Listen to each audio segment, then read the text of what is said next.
Okey, selamat datang. Nama saya Ali Imran. Selamat petang kepada semua yang hadir dan selamat petang kepada Hadri Shah, tetamu kita pada hari ini. Okey, kita hari ini di petang Sabtu yang indah mengambil sedikit peluang, mungkin ada yang nak berehat, mungkin ada yang senang-senang dan sebagainya. Nama saya Ali Imran sekali lagi. Saya adalah pengasas kepada platform Hidup yang merupakan satu wadah yang baru ditubuhkan kira-kira seminggu yang lalu. Dan kali ini kita baru masuk ke siaran kita yang kedua dan kita akan membawa topik sejahterakah kita. Yang kalau minggu lepas kita punya discussion kita atau perbincangan kita tu lebih kepada perbincangan yang agak konseptual. Kalau minggu lepas topiknya kerengga atau manusia, siapa yang lagi besar? Tu topik kita. Kita bahaskan tentang macam mana manusia ni hidup ikut peraturan siapa? Ikut peraturan dia suka hati ke ataupun ikut peraturan yang mencipta dia? Lebih kurang macam itulah.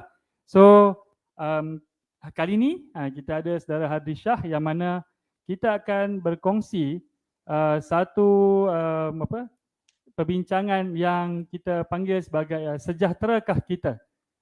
Jadi dalam topik kita pada kali ini, saudara Hadri Shah merupakan rakan saya yang saya kenali ketika kita tulis buku dulu dan beliau kini merupakan pengasas kepada satu podcast yang namakan sebagai Tengkorak Hang.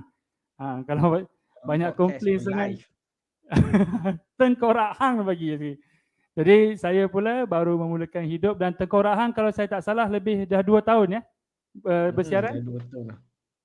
Sedap tak sedap 2 tahun dah. Tak sedap lah 2 tahun lah. Okey. Mungkin yang kena dekat sikit kot. Okey. Baik. Jadi kalau kita ambil peluang lah untuk perkenalkan diri baik. Saya selama ini bekerja sebagai wartawan dan masih lagi berada dalam bidang kewartawanan. Memulakan platform Hidup sebagai satu ruang untuk saya berkongsi cerita, berkongsi kisah supaya kita memberikan peluang kepada orang biasa-biasa untuk berkongsi kisah dan kita bukan gaduh sangat nak cerita orang ni pangkat besar ke, orang hebat ke tak. Tapi cerita kita adalah agar orang yang mungkin di jalanan, orang yang tengok benda tu secara live boleh kongsi sudut pandang dia. Tak semestinya orang tu nak kena ada sijil tinggi dia baru boleh cakap tentang sesuatu perkara. Jadi itulah saya dan juga usaha yang sedang saya buatkan. Jadi kalau kita ambil peluang yang singkat ni, Hadri, mungkin peluang untuk Hang cerita sikit pasal diri Hang. Alright, terima kasih Imran.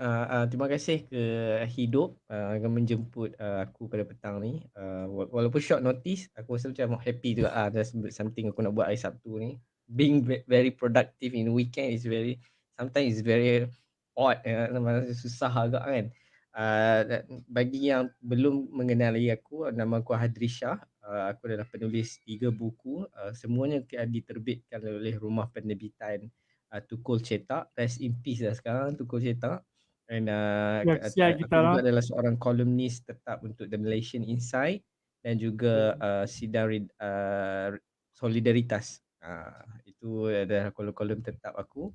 Dan aku juga adalah seorang pengendali Tengkorak Podcast yang mana pernah ditubuhkan, yang ditubuhkan pada tahun 2019 Ogos, aku ingat lagi. Sebab apa? Sebab aku tengok satu podcast, status sebenarnya podcast The Nine Club, itu jadi satu pencetus untuk aku rasa macam wow, bila bersembang ni boleh create something sebenarnya. So dia macam satu platform untuk aku in a way. Sebenarnya bila aku menulis kadang-kadang kebanyakan masa bila aku menulis aku selalu bertanya sendiri.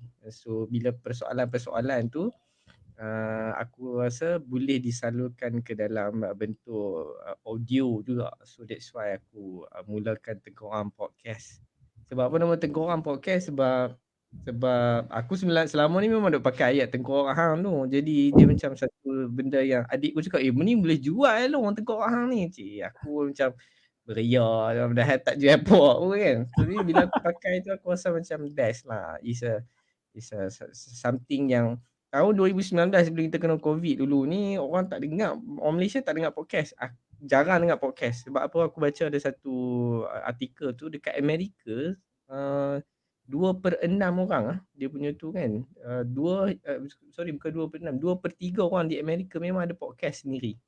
Okey. Ah, 2/3 ada podcast ni. 2/3 ke macam mana tapi very rapat lah dia punya tu Huge kan. lah, besar dia punya peranan tu Yes. kan. Memang orang dengar podcast lah. Bila hang tengok podcast Mak Saleh ni dia sembang sampai 3 jam, 5 jam lah. Aku fikir orang macam mana boleh dengar sampai 3-4 jam kan. Sebab aku selalu eksperimen. Bila aku berjam orang tak mau dengar pun. Unless kalau kita letak satu klip baik lah kan. Orang nak dengar. Tapi orang tak dengar habis. Tapi aku tak adalah nak kata mana yang bagus atau tidak, bukan. Tapi perbezaannya adalah podcast Mak Saleh ni aku memang selalu dengar memang berjam. Okey. And podcast kita tak boleh kot berjam-jam bagi akulah. Okey. 45 Mungkin minit sejam tu mungkin bau kot.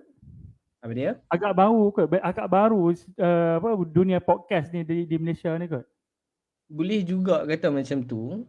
Aku tak pernah tahu pun pasal podcast yang Malaysia buat sampailah aku dengar.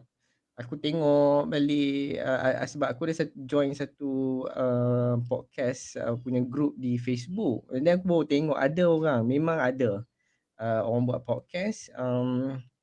Tetapi tak banyak yang podcast dalam bahasa Melayu. Okey. Dalam Aku sendiri pun ambil tahu pasal podcast ni bila BFM buat. Aku tak tahu BFM buat ke tidak. Aku tak ingat podcast Malaysia mana yang aku dengar. Aku biasa dengar Ais Kacang podcast kot. Masa tu aku tengok Mak Luffy buat kan. Tapi dia punya view tinggi apa semua sebab maybe aku rasa sebab figure Mak Luffy tu sendiri. Yalah betul. Tapi orang biasa buat podcast ni aku macam bila aku jarang lah. You have a name then you're going to go big lah macam tu. Unless kalau hang consistent lah. Macam hang consistent ada sentiasa ada material, then which is the most important thing I think in life is being very consistent kot. Bukan is whether you have a big name or not. Yalah, bukan nak kena bagus lah, tapi consistent is more important. Consistent tu penting. Jadi hang orang tahu lah sebenarnya hang buat podcast macam tu lah. Jadi setakat ni daripada 2019 sampai lah ni dah berapa episod dah? Podcast yang dibuat dan gelak lah soalan ni. Baru 53 episod kot. Tapi 53 episod ni yang aku letakkan episod tau. Yang aku letakkan episod ada banyak lagi yang aku tak letak episod sebenarnya. Jadi aku rasa boleh sampai dekat 70 macam tu boleh dapat kot aku rasa lah. Ada benda yang aku tak letak episod. Dan topik apa yang biasa disentuh dalam tengkorak hang podcast? Okey, tengkorak podcast ni dia aku nak happy-happy je sebenarnya. Aku nak just cakap apa yang aku nak cakap with no barrier. Bila cakap no barrier ni selalunya orang kata lah very cliche kan. No barrier nak cakap apa. That's why aku macam ramai juga orang bagi feedback, gila babi banyak gila dia ni mencarut dalam podcast tengkorak ni. Aku nak lepas lah aku sebab benda tu seronok, fun kan tak. Bila hang curse something, it means it's fun. Bagi aku ada lawak kan tak. Tapi bila anak aku cakap macam you curse a lot dalam apa quotes belakang tu. Dia curse a lot dalam aku punya tengkorak, so aku try to minimize sikit lah. Basically macam-macam aku cakap dalam tengkorak podcast ni, pasal skateboard, pasal music, pasal filem yang aku tengok, pasal apa isu-isu yang terkini kan. Tapi ada satu edisi yang aku panggil tengok bunyi kucing. Satu edisi yang aku buat dengan kawan-kawan aku, iaitu edisi buat teruk. Ini yang kalau siapa biasa dengar edisi buat teruk ni, ada Echo, ada Fast, ada Man Burger. Itu semua bukan nama sebenar. Dan kami buat podcast ni, benda ni memang betul-betul underground. Memang betul-betul underground. Kami gunakan masa yang tak sepatutnya kami gunakan untuk buat podcast ni gelak-gelak, dan dia no filter. And then kalau aku sembang dengan kawan-kawan aku, banyak benda-benda yang berkaitan dengan kita punya life lah. Pasal apa zaman kita membesar dulu, pasal kadang-kadang artis, benda-benda kita boleh gelak kan. So basically aku tak ada nak letak very specific subject. Aku just nak respond apa yang berlaku atau berlalu depan mata aku. Okay. So kalau tanya pada diri sendiri lah kan. Diri sendiri sebenarnya one of your podcast yang really touch me is the one yang about bully. Oh, Tentang bully ya apa kan? yang patut kita buat. I mean pada pada seorang bapa lah kan, bila tengok balik hang punya podcast dan ceritanya tentang nampak satu situasi bully dan kita tak buat apa-apa pun pada waktu tu. Dan selepas tu baru kita fikir, I should have done something about it. Betul? And that is something yang pada situasi hari ni jarang kita buat. Kita masih fikir anak orang, anak aku tak kisah. Yang penting lepas. Yang penting aku tak ada orang marah aku, yang penting aku hidup aku senang. Okay, so kita just proceed dengan kita punya discussion kita pada hari ni.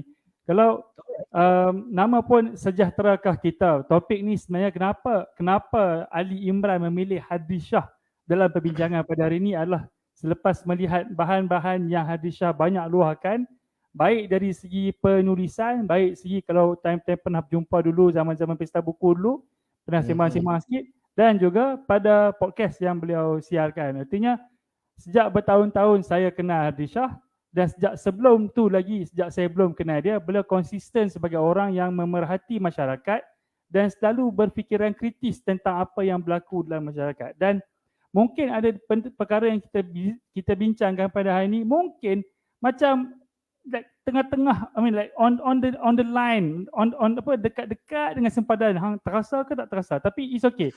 Kita akan try bawa discussion ni seboleh mungkin. Yang penting kita jangan kena tangkap. Tu ya. Okay. Jadi audience pun dah mula tanya ni kan. Bincang tentang sejahterakah kita, diskusi ni nak bawa ke mana. Ada yang tanya ni. Tak tunjuk lah kan. Tapi ada yang tanya, ni nak cerita pasal situasi apa yang sejahteranya. Jadi macam ni. Kita mulakan dengan soalan yang paling basic. Soalan yang paling asas yang kita nak bahas ialah kan, apa artinya sejahtera? Perkataan tu yang sangat luas konteks. Kalau semalam pun waktu post di Facebook orang dah tanya, ni Imran you nak discuss pasal apa ni? Ekonomi ke, sosial ke? So memang betul topik ni luas, tapi it's okay. For today, untuk hari ni punya ground, let's lay out a ground that we can talk about. So Adri, on you. Okay. Aku rasa kita akan, untuk aku akan point out atas perkara-perkara basis atau perkara-perkara asas fundamental kenapa kita bercakap tentang soal sejahterakah kita hari ini. Sejahtera yang kita cakap ni dari segi dia sangat general, sangat umum.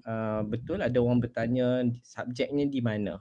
Tetapi aku nak bawakan satu perkara agar kita nampak apa yang perkara yang sepatutnya kita persoalkan ini apabila kita bercakap, adakah aku sejahtera, adakah aku aman, adakah aku happy, adakah aku hidup dalam keadaan yang normal atau hidup dalam keadaan di landasan yang betul atau sebagainya. Tuan-tuan dan puan-puan, kalau kita tengok pada tahun 1970-an dulu, kadar kematian apabila baby dibersalinkan bila baby pada tahun 1970-an dulu dibersalinkan, purata baby yang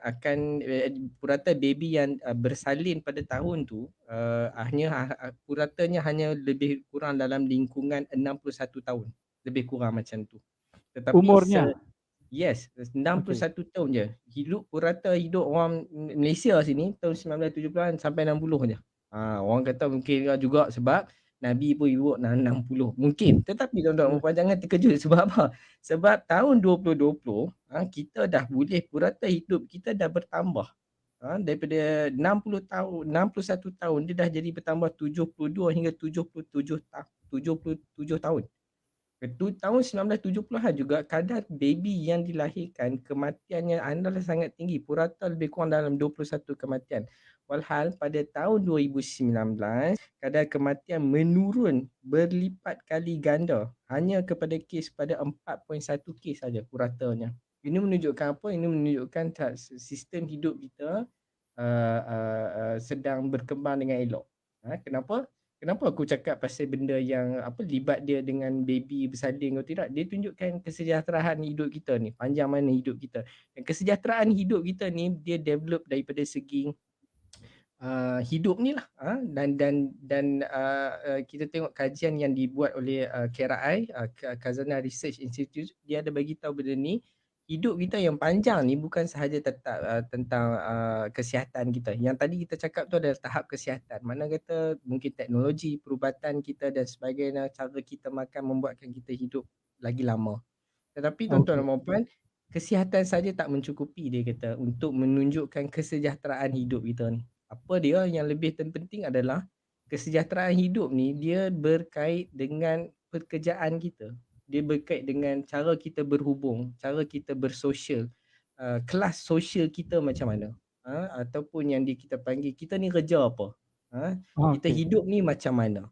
Jadi kalau tanya aku akan cakap tentang soal poin aku adalah tentang kesejahteraan. Walaupun kita dah boleh hidup panjang, tetapi kita kena ingat KRI pernah bagi tahu walaupun kita hidup panjang sekarang, ada 9 tahun purata hidup orang di Malaysia ini, 9 tahun sebelum dia mati tu dia hidup dalam kesengsaraan. Dan dia Okey. semuanya berpatah balik kepada kita kerja apa. Sosial kita macam mana, ekonomi kita macam mana, upah gaji kita macam mana, apa yang kita makan, dan benda-benda ni lah yang menentukan kesejahteraan hidup. Dan hari ni kalau orang tanya, alah apa kita nak kena cakap, semua orang hidup elok je kan. Tambahlah ni dah buka, dah boleh buka merentas negeri, orang dah boleh bisnes macam biasa. Jadi soalan yang kita nak kena tanya hari ni adalah, betul ke kita sejahtera? Kalau hang tanya aku, hari ni kita masih ada makanan, kita masih ada pakaian nak pakai, walaupun dalam keadaan konflik, krisis, kita masih ada benda untuk disuapkan kepada anak kita. Tetapi sedakkah kita, adakah kesejahteraan kita ini berkait atau berhubung atau kita peduli atau tidak dengan numbers, angka-angka, statistik atas kajian-kajian yang pernah dan selalu dijalankan, sama ada kita peduli atau tidak, itu je. Kalau Okey. tanya sendiri kesejahteraan, hang boleh kata hang sejahtera lah sebab hidup hang okey. Tapi betul ke kita sejahtera? Adakah sejahtera kita ni secara sosial ni kita peduli tak atas kesengsaraan orang lain ataupun penderitaan orang lain yang kita tak nampak? Dan jangan pernah kita pelik apabila ada orang berkata, ada lagi ke orang miskin kat Malaysia? Mungkin masa pandemik dia nampak sebab Facebook ada. Tapi Bendera padahal putih semua merah lah. yes, sebelum Facebook lagi aku rasa kalau kita duk selak banyak statistik, banyak kajian-kajian yang paling mainstream lah, contoh UNICEF pasal anak-anak di flat di sekitar Yes. Lembah Kelang. Kita sedar sebenarnya life is not that easy. Yeah, exactly. Ya, even stunting kalau kita tengok apa kita punya kadar kebantutan kanak-kanak di Malaysia ni agak mengejutkan. Sebab bukannya hak miskin yang menghadapi kebantutan paling tinggi, tapi golongan kelas pertengahan yang menghadapi masalah anak-anak yang bantut dalam tumbesaran mereka, dan ini pasti akan bagi kesan dan kemasa panjang pada mereka for the rest of their life. Betul. Kalau dia pun nak berkembang esok ni kan, develop dia macam mana, itu yang dan aku bersyukur juga aku dipertemukan dengan kajian Khazanah Research Institute ni, sebab bila aku baca tu, sebab aku selalu cakap kat mak aku ingat benda ni, aku cakap kat mama cuba tengok orang tu, dia boleh hidup sampai 93 tahun sebab apa mama? Sebab dia kaya. Aku cakap tu, mama aku macam, aloh, memang dia kaya tapi dia jaga cara makan. Mak aku trying to not to stop me for being ridiculous in some minute. I totally understand that. Tapi bila Khazanah Research Institute keluar, dan aku tengok kenapa dia kaitkan kesejahteraan hidup ni adalah berkait dengan kesihatan dan pekerjaan seseorang tu, upah gaji dia. Dan itu membuatkan aku sedar yang sebenarnya kalau dalam orang kata apa, kesihatan ni, dia kata bukan setakat hang pergi jogging apa semua tu. Dia kata hang makan apa, gaji hang macam mana, depression hang macam mana. Dan jelas menunjukkan dalam kajian tu, dia menunjukkan kelas atasan dia boleh cakap macam-macam tentang kesihatan sebab apa, dia ada akses untuk itu. Soalannya adalah orang kebanyakan, the 99% yang ada dekat sekarang ni ada akses yang sama atau tidak. Dan adakah itu kesejahteraan yang kita tanya? Okey, soalan aku yang seterusnya, since kita cakap and Han dah bawa sampai ke sini kan.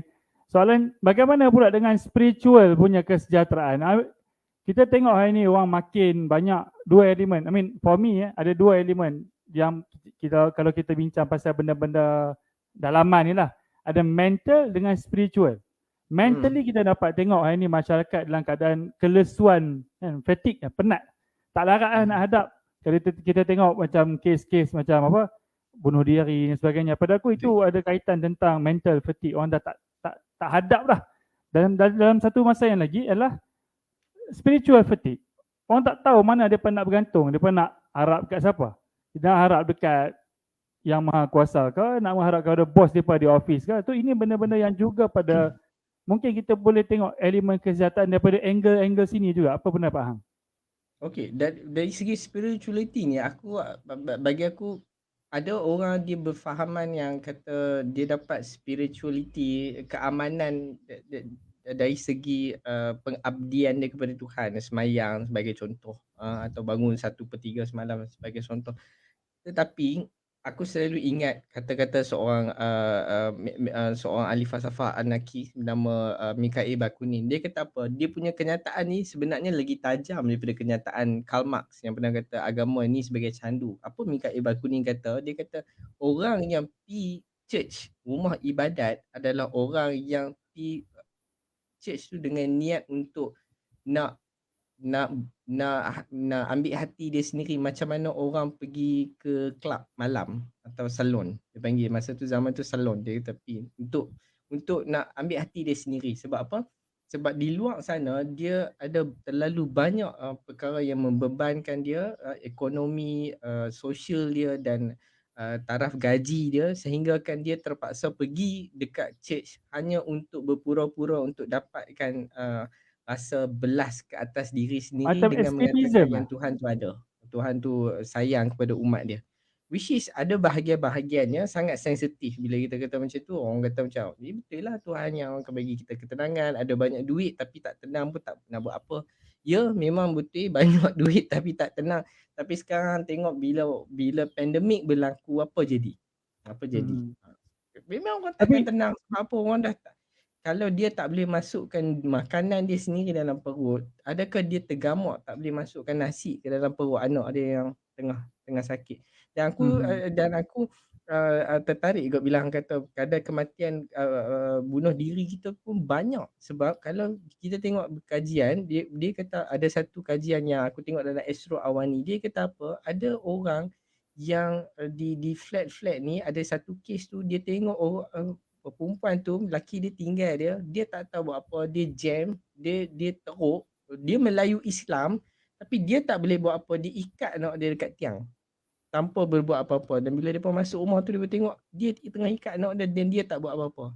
Jadi spirituality ni, aku rasa kita berilah ruang kepada setiap orang untuk bebas cari macam mana spirituality dia nak macam mana, nak tenang dan sebagainya. Tetapi atas keterdesakan hidup, kalau hang cari spirituality sahaja mungkin tak cukup aku rasa.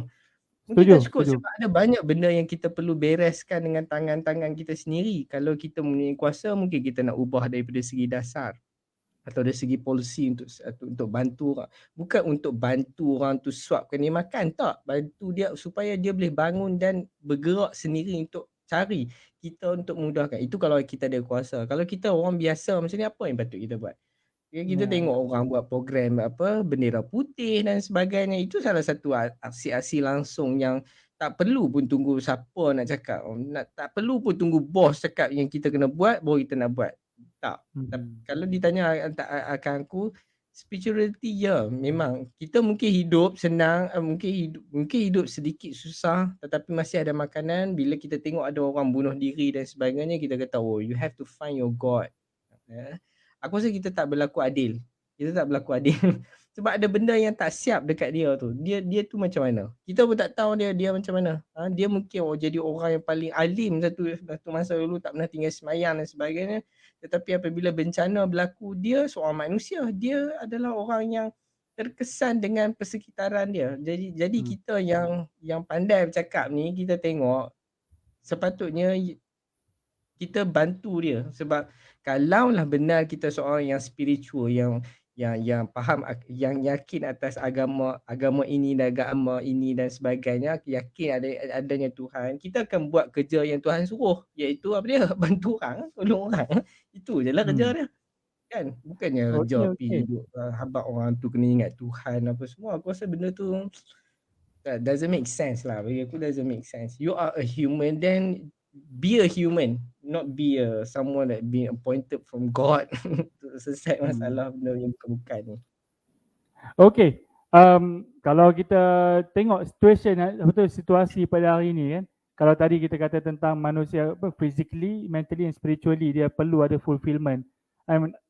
Aku setujulah kata ceritanya kita tak boleh terus pergi pada spiritual tanpa memikirkan ada keperluan secara majazi tadi yang perlu dipenuhi kan. Dalam masa yang sama juga kita tak boleh, pada pendapat aku lah, tak boleh kata hanya memenuhi keperluan secara fizikal semua benda akan selesai, tak jadi juga. So dia akan ada timbal balik di mana saja sebab kita memang manusia yang ada pelbagai elemen dalam diri kita, yang kita ada rasa, kita ada pendapat, kita ada dalam masa yang sama juga keperluan ataupun keinginan dan sebagainya. So kita penuhi satu-satu, tapi dalam masa yang sama harus kita perlihat kepada situasi masyarakat sekitar. So di sini yang nak masuk pada bahan kedua kita, iaitu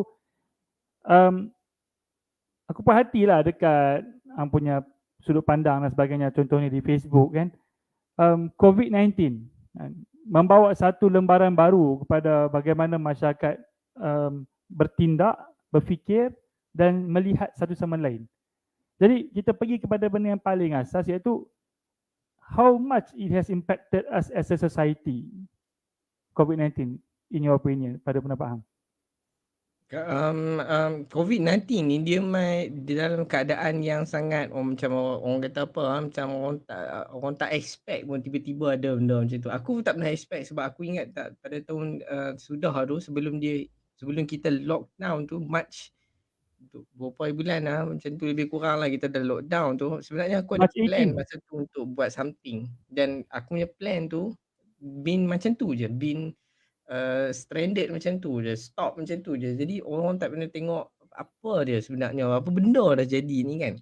Dan bagi aku personally, impact dia banyak lah. Kalau kita bercakap soal soal apa kita nak bercakap, kita cakap soal orang kata apa, orang kena buang kerja, retrenchment paling tinggi sejak 30 tahun. In fact paling tinggi dia sejak tahun 1998 punya krisis. Ini benda yang fakta kita tengok impact dia.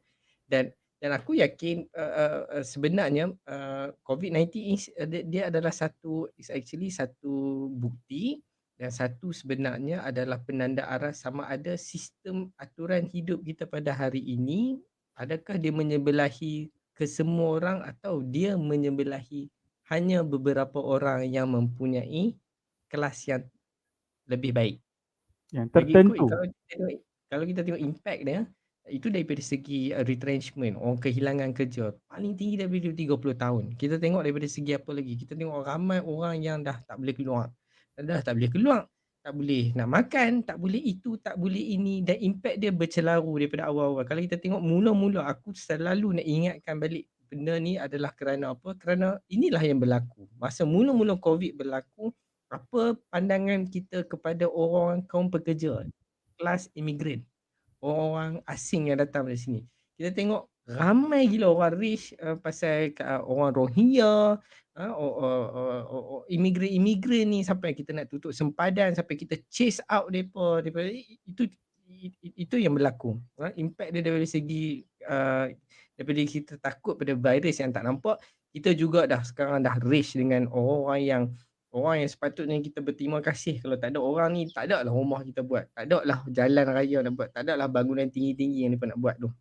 Itu satu impact dia. Satu impact dia adalah segi emotionally, yang kita boleh tengok dari segi sudut kesihatan, berapa ramai orang dah bunuh diri macam yang sebut tadi kan. Ramai orang bunuh diri kot, paling ramai orang bunuh diri pada tahun ini. Dan paling tengok daripada impact dia orang kata apa, berguncang tau. Ada orang cakap pasal tiba orang tak suka vaksin, ada orang apa nak suruh jangan ambil vaksin, macam-macam lah. Ada orang terlalu pro vaksin, dia jadi haywire dan aku rasa kita patut bersyukur juga bila ada COVID ni sebagai dia satu pembuktian yang sebenarnya perkara yang kita tengah cakap ni dalam perang yang pernah ada sejak daripada zaman Nabi dulu sampai zaman sekarang adalah perang yang paling nyata adalah perang kelas.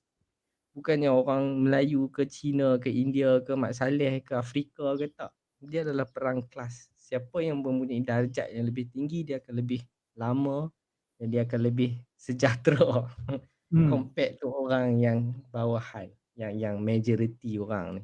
Itulah impact yang kita tengok sekarang. Kalau tidak orang tak race lah.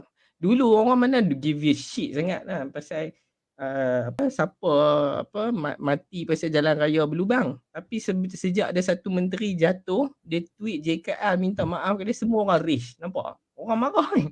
Orang marah pasal buat menteri ni cakap sampai macam tu. Padahal kalau kita tengok numbers orang mati pasal jalan raya ni, berlubang dan sebagainya, cacat kekal, sampai tak boleh kerja, tak boleh cari rezeki dah. Nobody give a shit. Orang tak marah. Orang tak pernah marah dalam satu situasi orang memperlekehkan kerabat sebab dia nampak jurang ketidakadilan dalam segi layanan apa semua. You know, something yang kita sepatutnya bersyukur sebab benda ni berlaku sebelum COVID lagi, sebelum tahun 2020, tapi kita tak pernah nampak ataupun kita tak mahu nampak keadaan tu. Okey, aku rasa ini bawa terus pada discussion kita yang seterusnya. Artinya ada jurang. Betul ada jurang dalam golongan antara golongan kayangan dengan marain ini. Memang ada jurang ke? Yang terlalu besar sampai tak dapat dikambus lagi. Itulah kalau kita tengok, kalau kita perhati balik kan, kita aku tak mau, I do not want to intended to be sounded like very intellectual person because I am not. Tapi bila kita tengok balik dari zaman dulu yang kita ada, daripada zaman Melaka ke apa benda ke, kita memang hidup dalam keadaan yang meletakkan orang yang mempunyai darjat tinggi itu lebih jauh daripada orang yang kebawahan. Sehingga kat orang bawahan ni apabila dia tengok orang darjat yang lebih tinggi turun, naik motor kapcai, makan bersila, dia rasa impress sangat-sangat. Dia sampai seolah-olah tak nampak kesusahan yang dia hidup selama ni hanya kerana orang tu datang naik motor kapcai, makan bersila, minum teh ais bungkus ikat tepi, dia rasa impress sangat. Padahal dia melalui jalan-jalan hidup yang menyusahkan dia. Jalan-jalan yang teruk tapi ada orang hidup dia duduk dalam satu keadaan yang lebih aman atau lebih menyembelahi dia.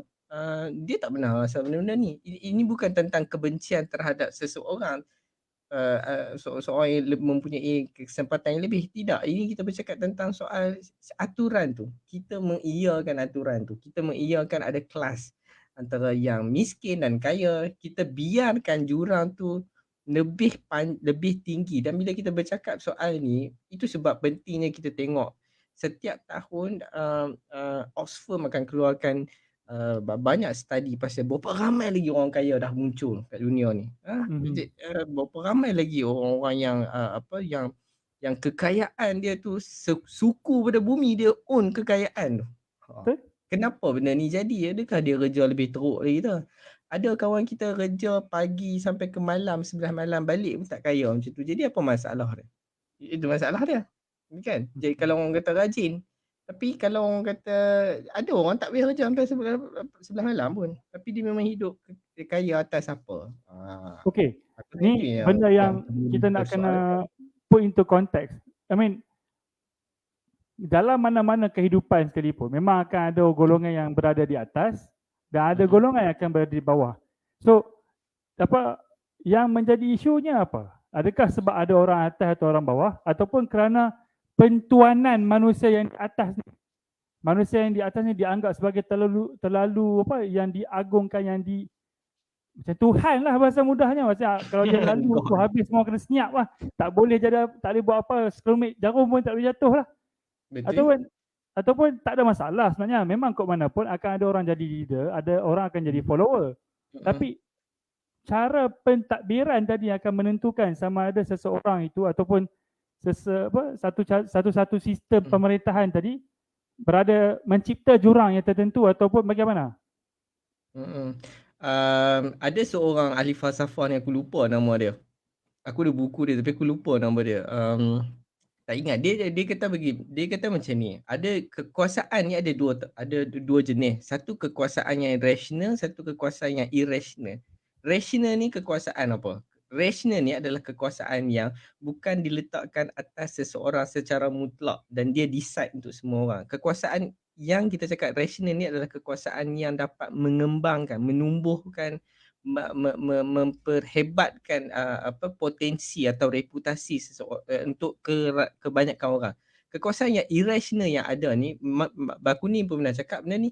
Dia kata kekuasaan irrational ni adalah kekuasaan yang digunakan untuk memperbudakkan orang lain. Maknanya kata ada satu leader yang ada kuasa mutlak tertinggi ke atas dia, yang dia gunakan untuk memperbudakkan orang, memperhambakan orang lain. Jadi bila hang tanya tadi, hang punya soalan tadi tu, masalah dia lah bukan masalah pemimpin, kena ada pemimpin atau tidak ada pemimpin. Masalah dia adalah yang kita ada pada hari ini ialah kesempatan. Bila kita ada jurang yang kita kata ada kaya dan miskin, dia ada peluang dan kesempatan yang berbeza-beza. Sebagai contoh, aku bagi contoh ni paling senang lah. Kita semua hantar anak dekat sekolah biasa-biasa, sekolah kebangsaan. Patutnya kita tak payah sebut sekolah biasa-biasa. Sepatutnya sekolah mana ada tempat untuk meletakkan jurang kepada orang.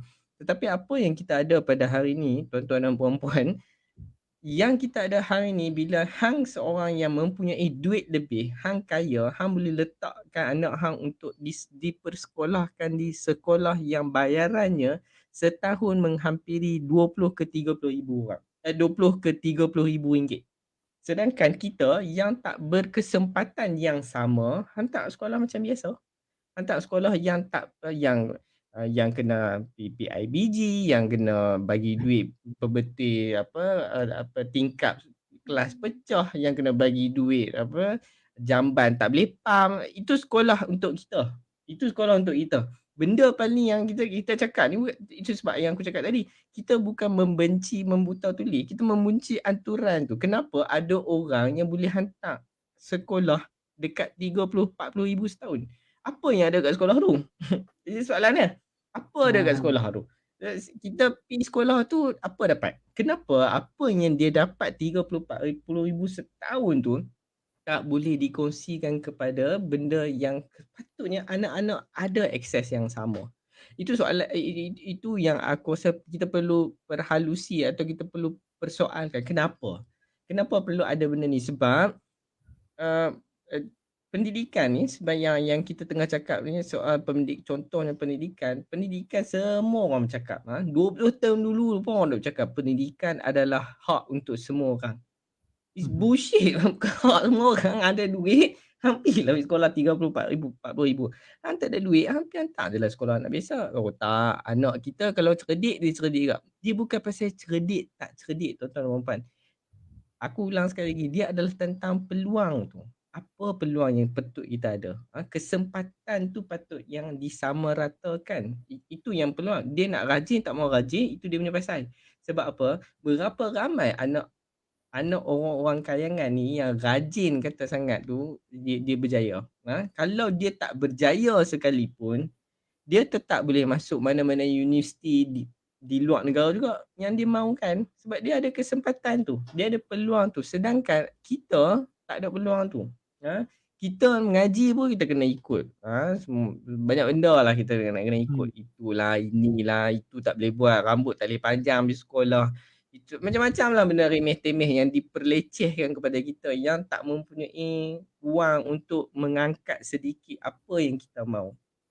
Itu yang aku cakap, yang kita perlu tengok dalam kesempatan tu, peluang tu. Aku bagi analogi sekolah sebab aku rasa semua orang patut fikir macam ni, sebab semua orang ada anak. Kena pula macam kita ni memang sesuai ya. Okey. Biasa, sekolah macam biasa. Dulu orang tak peduli ni, Imran. Dulu orang tak peduli. Orang tak lah, hang ni pasal apa nak marah. Orang tu Ada duit, kita pun ada duit, kita pun akan hantar. Ya betul, kalau kita ada duit pun kita akan hantar anak sekolah 40,000. Tapi itu soalan dia, sejahterahkah kita punya pemikiran apabila kita boleh suap makan nasi dalam perut kita, tapi ada orang yang tak boleh suap makan nasi. Sejahtera ke tu? Hidup hang. Hang Hmm. sejahtera je lah, hang okey je lah. Tapi Ya. hang bukan seorang yang mempeduli atas apa yang berlaku di Arti sekeliling hang. artinya kalau kita tengok daripada sudut pemerintahan, kalau kita kata sejahtera tadi kan, kalau zaman lah ni, zaman hari ni kita boleh tengok kemajuan, kehebatan, kepandaian, kekayaan negara dan sebagainya yang begitu melimpah ruah. Tapi berbanding dengan mungkin 1000 tahun dulu, kalau katalah 1000 tahun lebih dulu zaman Nabi Muhammad dulu dan Hmm. sahabat-sahabatnya, elemen kesejahteraan tadi menjadi satu benda yang diperjuangkan oleh mereka. Daripada kasta-kasta hamba, tidak ada lagi kasta hamba tapi hanya laku dan hak sebagai manusia. Dan kalau kita cerita tentang kesusahan dan kepayahan rakyat tadi, masyarakat ataupun umat tadi, menjadi satu prioriti pada khalifah yang ada pada waktu tu. Kita tolak tepilah segala isu-isu politik yang dia lalui, tapi dari segi menjalankan tugas sebagai seorang khalifah tadi, mereka menjalankan tugas untuk menjaga kepentingan rakyat sesuai dengan keperluan dari segi perut mereka kan. Jangan sampai mereka lapang. Yang kita dapat biasa dengar Khalifah Umar sampai pergi keluar malam-malam pergi tengok orang pergi dengar orang ibu dan anak tu riau Mhm. kata tak ada makanan Mhm. sebagainya. So mungkin itu kot. Cuba maksudnya kita ni taklah hebat macam mana, tak boleh lawan lah zaman dulu punya welfare management. Macam mana? Sebenarnya kalau untuk aku kita memang boleh membandingkan antara dua situasi. Tak payah pergi ke Khalifah ataupun jauh sangat beribu tahun dulu. Kita boleh pergi tengok dari segi, selalunya orang cakap, kenapa orang tengok Scandinavian country. Orang tengok siapa negara paling happy kat dunia. Iceland, Australia dan sebagainya. Tapi di negara-negara ini adakah memang tak ada masalah? Ada juga masalah dia. Ada macam-macam masalah. Kalau kita tengok, kita boleh tahu dia memang ada banyak masalah. In fact, kalau kita cakap pasal depa ignorant ataupun being very manipulative ataupun being oppressed pun ada sebenarnya. Tapi hari ni bila kita tanya pasal ni, kita tanya pasal orang kata apa, depa ni jaga betul ke tidak orang ada makan ke tidak. Aku rasa kita lebih patut tengok daripada segi keseluruhan. Yang aku tak suka, aku tak berminat benda-benda yang meletakkan macam, oh dia lapar kita bagi nasi. Itu zaman khalifah dulu boleh lagi lah, lapar pergi rumah Baitulmal bagi duit, bagi beras ke gandum bagi makan. Tapi kalau zaman kita pada hari ni, mungkin zaman tu selesai masalah aku tak tahu. Tapi kalau zaman hari ni kita hanya duk bagi benda tu, bagi benda, that's why aku rasa orang suka kot tengok selebriti-selebriti ustaz, pergi bagi makan, bagi tu, bagi ini, macam ini ada orang tolong. Kita tak tengok sebenarnya apa masalah kita. Contoh bila kita cakap pasal kemiskinan ni, masalah dia, orang tak tengok masalah kemiskinan tu, orang nak tengok siapa pergi tolong. Orang suka tengok apa yang boleh pergi tolong. Soalan dia adalah, habis kat situ ke? Habis ke masalah dia? Habis ke Hmm. kita bagi dia makan hari ni, habis? Selesai atau tidak masalah tu? Tak, sebenarnya Hmm. tak selesai. Yang perlu diselesaikan adalah bagaimana kita nak menjalani atau mempertemukan satu kaedah yang sangat demokratik agar semua orang berhak untuk orang kata berhak untuk mempunyai kesempatan yang sama atau peluang yang sama. Kalau orang kata zaman pandemik ni orang tak boleh keluar sebab ni dan sebagainya, apa polisi yang kita boleh buat untuk bantu orang pergi kerja? Aku tak rasa orang nak minta duit tu sangat. Orang nak minta belas kasihan, beras atau gandum tu sangat. Ada bahagian tu tapi tak mungkin semua. Kita perlu je cari polisi atau dasar yang macam mana kita nak bantu orang yang boleh pergi kerja ni. Orang pergi kerja ni dia punya tahap kesihatan dia, perlindungan untuk dia dan sebagainya. Ini sebab orang-orang yang macam orang-orang kebanyakan kelas pekerja yang kita ada ini, depa bukan minta sangat ke duit ni. Depa nak minta selama ni pun depa bukan minta duit kerajaan pun. Depa ni adalah orang-orang yang bekerja untuk mempermajukan setua industri dalam pulangannya dia nak hidup, nak makan nasi, nak beli sekali-sekala, nak beli juga Starbucks dekat anak dia. Itu dia. Itu yang penting tu. Kita duk bagi suap bagi makan nasi ni sampai bila? Dia tak habis, tapi orang kita melihat benda tu adalah satu yang sangat fetish. Dia fetish benda tu, dia rasa macam perkara ni sangat seksi. Akhirnya orang lupa kan sebenarnya the actual fact is benda yang kita hadapi, kemiskinan, layanan yang tidak adil, orang kata anggapan kepada gender-gender yang berlainan ni semuanya tak selesai pun. Tak habis. Hang sebut tentang tadi satu bentuk reform. I think I take it as an institutional reform, and you talk about democracy, how you have to find satu cara yang sangat demokratik untuk menyelesaikan masalah. Soalannya lah ni sajalah nak cucuk kan, saja nak jentik je. Is democracy still the way to go? Sajalah. Pasal kita tengok always believe democracy is there. Cumanya orang selalu kata macam kita kena kembali ke khalifah. Aku rasa macam kita kembali ke khalifah, kalau kita kembali ke satu konsep tirani tu nak buat apa? Semua orang dia is a demokrasi ni, kita kena faham apa dia, dan itu sebab aku selalu bersetuju dengan Khan Ross, seorang diplomat British yang berhenti jadi diplomat. Dan dia pergi tour dekat banyak tempat, dan salah satunya tempat di Rojava. Dia tengok how the democracy is being practiced by everyone. Bagaimana demokrasi langsung kita sebut. Dan Win Price pernah menulis satu makalah bagaimana menjadikan demokrasi ni satu bentuk yang radikal atau ekstrim.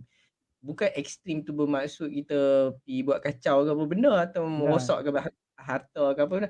Dia bagaimana untuk memperkukuhkan, meletakkan demokrasi di satu tahap yang lebih tinggi di mana semua orang praktis demokrasi. Kalau kita cakap pasal demokrasi, kita kena kembali ke khalifah. Khalifah je duduk bercakap semua ni, dia yang tentukan apa yang boleh, apa yang tak boleh. Itu kan demokrasi, tuan-tuan dan puan. Demokrasi ni bukan atas keping undi. Hampir demokrasi itu hanyalah sebahagian kecil. Kita tak tengok the entire ideas of democracy itu apa.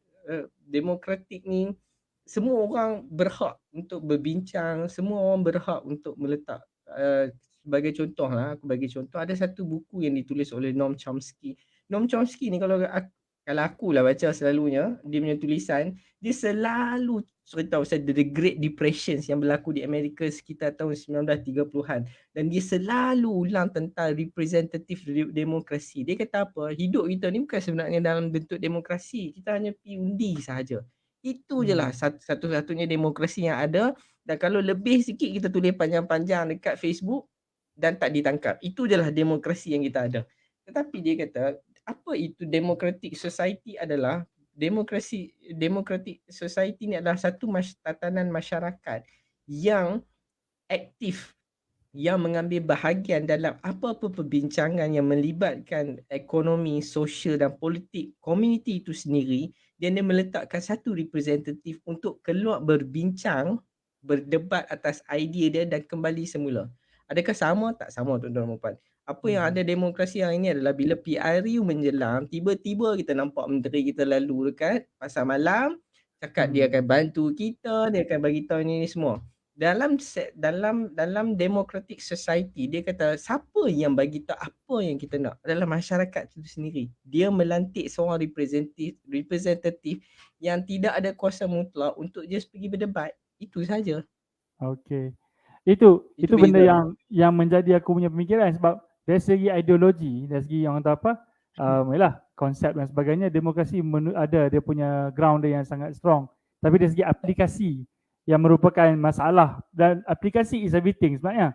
We can write everything and we can have the whole perfect idea about something. But when it's not being done, it's not being used, dia tak jadi apa juga.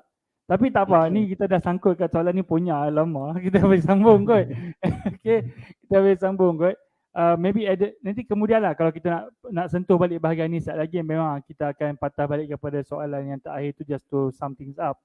Jadi maybe kita patah balik pada macam mana Hang sebagai Hardishah tadi menyuarakan suara sudut pandang dan pemerhatian tentang pelbagai perkara, dan daripada tulisan-tulisan akhirnya jadi buku dan sebagainya. Mungkin ni aku minta kongsi sikit lah tentang buku-buku yang dah ditulis kan, dan apa yang cuba dicapai oleh setiap buku itu. Mungkin ada chapter yang special yang mungkin apa nak ulas dan sebagainya. Mm. Gitu. Mm-mm. Macam aku cakap tadi, aku dah tulis 3 buku bermula pada tahun 2017. Buku pertama iaitu Nasionalisme Longkang. Ini buku yang agak orang selalu perkatakan lah buku ni. Orang selalu tanya pasal buku ni, orang selalu bercakap pasal buku ni. Ni adalah buku pertama aku yang diterbitkan 2017 dalam koleksi buku-buku aku. Aku just nak emphasize kat sini, aku bukanlah seorang intelek ataupun akademik yang buat research ke apa semua. Aku dibangunkan, aku dididik oleh seorang cikgu aku, Zamir, untuk menulis dengan kerap, menulis dengan sepenuh jiwa supaya hang tulis walaupun tak ada barrier, walaupun hang cacah merba, walaupun hang merata sangat idea hang, hang perlu tulis sebab itu tanggungjawab seorang penulis.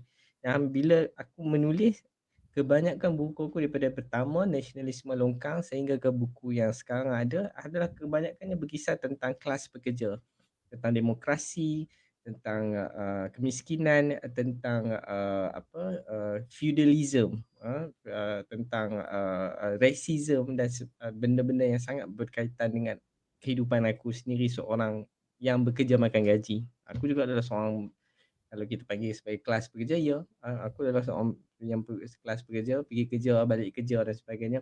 Dan apabila yang aku lihat setiap yang berlaku di depan aku tulis. Dan kebanyakan tulisan aku, kebanyakan artikel, kebanyakan esei aku, kebanyakan semua ditulis di dalam train. Sementara aku sampai dekat office aku naik train. Dan masa itulah aku akan menulis. Sebab apa? Sebab masa itulah aku memandang dunia yang aku hidup ni. Aku tengok daripada kenapa ada orang, kenapa ada kemiskinan, kenapa kita kena cakap pasal soal gaji, kenapa kita perlu ada gaji yang bermaruah untuk orang, kenapa orang perlu ada pendidikan kenapa pendidikan perlu ada, ya, dijejaki oleh semua orang. Kenapa kita kena bercakap tentang soal demokrasi langsung? Kenapa kita bercakap pasal feudalism dalam beragama atau tidak? Kenapa kita kena bantai ustaz-ustaz ni? Kenapa kita kena ini? Semua ni ada semua pasal apa yang aku lihat, apa yang aku baca, apa yang aku berbincang dan aku tulis. Ini Nasionalisme Longkang ni, kebanyakannya aku tulis tentang politik dan sosial yang dan ke orang kata apa, kelecehan dalam praktis beragama. Orang marah lah nak tulis agama. Hang tulis pasal gaji ni orang tak tengok sangat. Sebab orang kata gaji ni Tuhan akan bagi rezeki masing-masing. Ustaz kata hang kerja lah gaji RM15,000 pun kalau hang tak jujur, gaji hang mungkin macam RM15. Sedangkan kalau gaji hang bawah paras gaji minima sekalipun, tapi kalau hang bekerja bersungguh-sungguh, hang akan dapat rezeki yang melimpah ruah. Which is aku rasa betul-betul tu mengarut. Mengarut. Tak ada kena mengena langsung. Itu benda yang aku tulis. Dan Nasionalisme Longkang ni sebenarnya aku dia adalah satu tulisan dalam buku ni. Ini tentang, ramai lah orang macam terkejut sebenarnya. Semua orang nak jadi nasionalis. Semua orang kalau boleh nak dikenali sebagai seorang yang patriotik. Tetapi melalui tulisan ni, melalui buku ni, aku debatkan atau aku mempersoalkan semula, adakah hang perlu jadi seorang nasionalis? Sebab dalam satu bacaan dalam ni yang kita tengok, orang yang mempunyai kuasa selalunya orang pemerintah atau kelas-kelas bourgeois, kelas-kelas bangsawan yang sekarang orang panggil kayangan. Dia selalu cakap, oh belilah barangan buatan Malaysia, proud of Malaysian made. Tapi soalan dia adalah orang yang bekerja di Malaysia, di industri-industri yang di-own atau yang dipegang oleh orang kelas bangsawan, orang kaya ni dan sebagainya, adakah orang ini yang bekerja ini dibayar sepatutnya? Adakah ada satu jurang antara orang yang bekerja untuk keluarkan Malaysian made ni dan bagaimana dia punya impact? Itulah dia yang aku nak sampaikan. Sebab semua orang nak jadi nationalist. Oh, beli barang buatan Malaysia, nationalist. Kibarkan bendera is a patriotic. Tetapi yang duk mati selalunya, yang kelaparan, yang miskin, yang sentiasa bergolak antara antara bergolak atas nama perkauman dan sebagainya adalah orang yang diguna-gunakan oleh terma-terma nasionalis ni.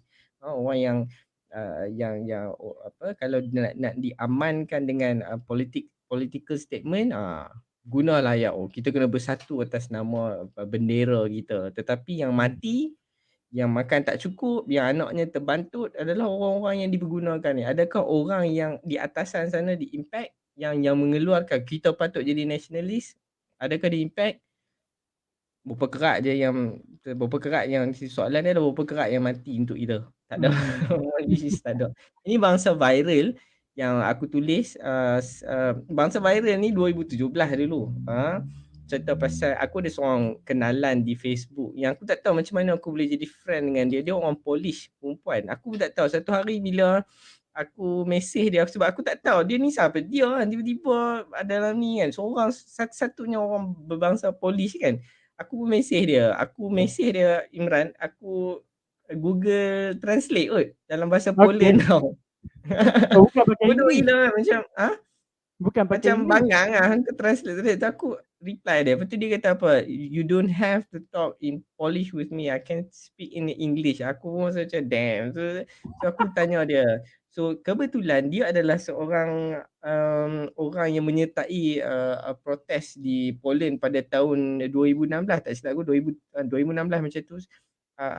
Poland ni adalah negara yang orang kata apa, negara yang autokratik lah, yang gereja dia mempunyai kuasa yang tinggi tau. So depa tak bagi depa ada buat satu rang undang-undang untuk tak bagi perempuan sana abortion. So orang perempuan sana marah. 60% pada tahun tu, 60% kelas pekerja semuanya perempuan tak pergi kerja pada masa tu. Dan pada ketika tu ada satu dia petikan dalam The Guardian ni, tak silap aku, orang tu tanya dia, "Hang tak mau kerja ke hari ni?" Dia tanya perempuan tu. Perempuan tu kata, "Tak, aku akan turun protes." "Habis makan hang macam mana?" "Tak, ini untuk maruah kami, untuk anak pinak kami." Macam tu. Cepat-cepat turun 60%. Tapi di kita kita memang johan benda-benda viral ni kan. Tak payah kata 2016, kita menduduki carta pertama pada tahun lepas, tahun ni lah, masa raya lalu. Macam mana kita boleh serang Israel apa semua, sebelum kita pun kembali normal dan sebagainya. Kita lebih kepada benda-benda remeh, tak payahlah turun protes apa semua ni. Benda-benda ni berat ni kita bagi dekat orang atas. Kita just nak tengok orang atas ni, main duduk bersila, kita makan nasi bungkus, buat kerja sikit, nampak macam berfungsi sikit, okey, tak ada masalah. Tapi benda tak selesai. Macam itulah, benda-benda tak habis. Aku tak katalah, aku bukan nak sorokkan protes ni segala-galanya. Tak, daripada sudut pandang kita. Sebab Imran, kalau aku boleh tambah sikit, kalau kita tengok tahun sudah bila artis kahwin, dia jadi wedding of the year. Dia punya tweet, dia kata, "Doakan saya menjadi isteri yang solehah." Berpuluh ribu orang tweet dalam masa beberapa jam je. Tapi dalam masa 2 hari, 3 hari yang selepas itu, bila kita bercakap soal kemiskinan yang berlaku di yang sekali lagi report di UNICEF cerita pasal soal kemiskinan di Lembah Kelang, share puluh je, ratus tak sampai. Kita viral lah, kita suka benda-benda yang viral. Suka benda Maksudnya yang kita macam temporary dan dilalaikan lah, betul? aku tak tahu whether kita dilalaikan atau tidak, tetapi dia kembali kepada, bukan kata Malaysia, aku rasa Amerika tu macam tu juga sebenarnya. Yalah. Mungkinlah, aku tak tahu.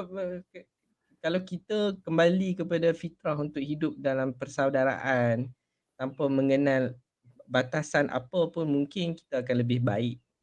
Ni pasal kita tengok benda macam kita cakap tadi lah demokrasi benda berat kot. Siapa nak buat benda ni? Kita lantik orang sudah. Siapa nak buat benda macam ni kan? Jadi dia nampak berat. Bila dia tak berfungsi, kita rasa macam tak boleh lah ni demokrasi ni apa semua. Then macam itulah. So this is Okey. bangsa viral. Dan buku-buku ni aku sangat dalam buku pertama ni aku sangat betul aku dapat orang yang Fazalah sebagai editor aku. Aku dah Fahmi Hmm. Reza yang mengilustrasikan keinginan aku untuk the cover yang macam ni, dan Susun Ratu Ya. yang bagi aku rasa best lah.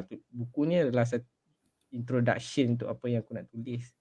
Dan buku kedua, Melihat Kapitalis Bekerja tu, ni buku yang ringan sebenarnya. Sebenarnya ini manuskrip pertama aku, Okey. Nasionalisme Longkang. Ini buku, kalau jadi dia adalah buku pertama aku.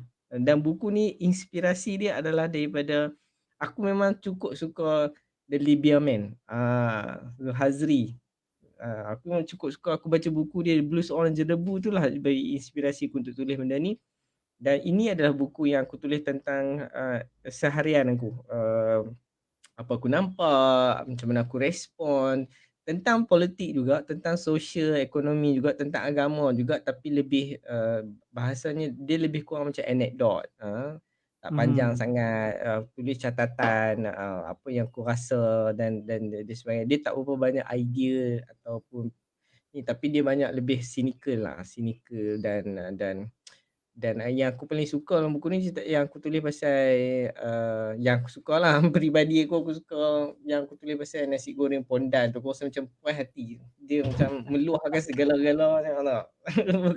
Sebab orang kita kata macam tak sampai teratulah kira. Sampai itu pun jangan tau. Kita duk rasa macam kita boleh masuk syurga tau. Tapi nak makan nasi goreng maknya masak pun kita tanya ustaz.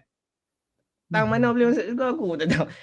Dia sampai berjadi macam tu tau. Jadi macam jadi ada orang kata, yalah ada orang tak tahu boleh ke tidak. Tapi tak, kita ni tak payah sangat pun. Aku rasa tak perlu pun nak sampai hafal hadis, nak kena buat berat-berat atas dasar benda-benda yang kecil tentang kemanusiaan ni. Tak perlu benda-benda berat ni. Dia bermula dengan benda kecil je. Benda yang kita, what is right, what is wrong. Hang makan nasi goreng je pun. Kalau dia sedap, sedap. Apa masalah dia? Dia tak ada apa masalah pun. Lagipun hang Yalah. bukan tengok dia tu sebagai seorang yang bergender yang hang rasa halal ke tidak. Tak. Dia apa pilihan dia, itu dia. Persoalan dia adalah hang. Hang ni terima menghormati orang atau tidak. Itu soalan dia. Sama ada hang hormat orang atau tidak, itu je. Jadi tak perlu pun bagi aku untuk nak buat teruk kan. Tak mau, takut Mhm. berdosa makan nasi ni esok jadi darah. Aku rasa macam benda Allah. teruk sangat. Adri, ni ada orang Buat tanya ni teruk Adri. je, tak payah buat teruk agak tenang sudah. Adri, ni ada orang tanya ni. Ada orang tanya ni. Dia kata apa? Saya tertarik dengan perkataan kembali kepada fitrah. Um, Oh, boleh ahli panel terangkan dengan lebih lanjut. So basically dia ada sambungan kepada hang punya cerita tadi dan sambung dengan cerita hang punya apa taking a person as a human being tadi. So boleh sambung kot. kembali kepada fitrah ni, jadi manusia.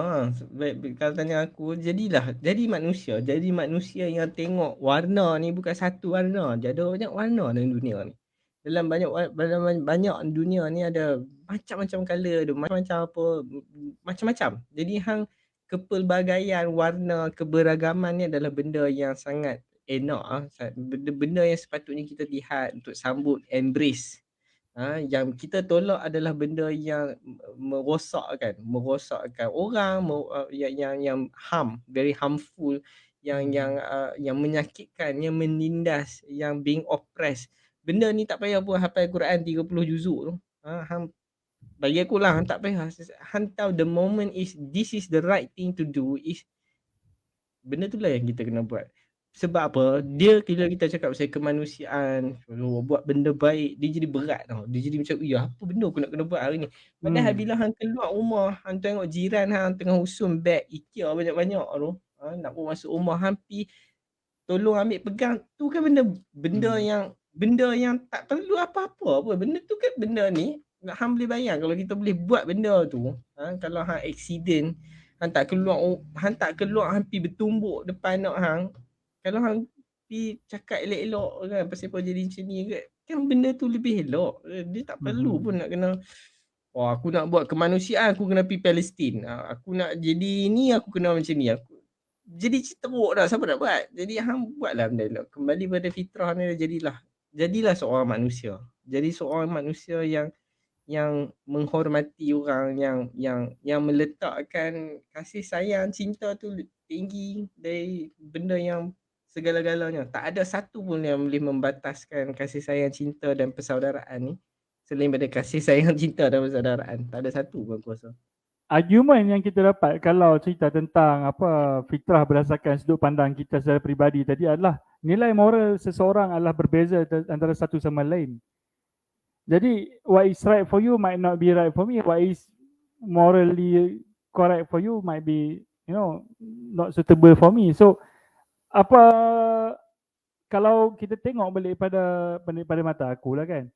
If you nak cari balik dia punya apa tu dasar kepada fitrah kehidupan manusia ni, mungkin manusia walaupun macam hang kata tadi tak perlu nak sampai nak hafal 30 juzuk Quran ke apa benda, tapi sekurang-kurangnya merujuk balik pada kitab suci itu boleh membantu manusia untuk mengenal apa tujuan hidup dia, apa dia apa nilai-nilai kehidupan yang dipatut pelajari dan laksanakan.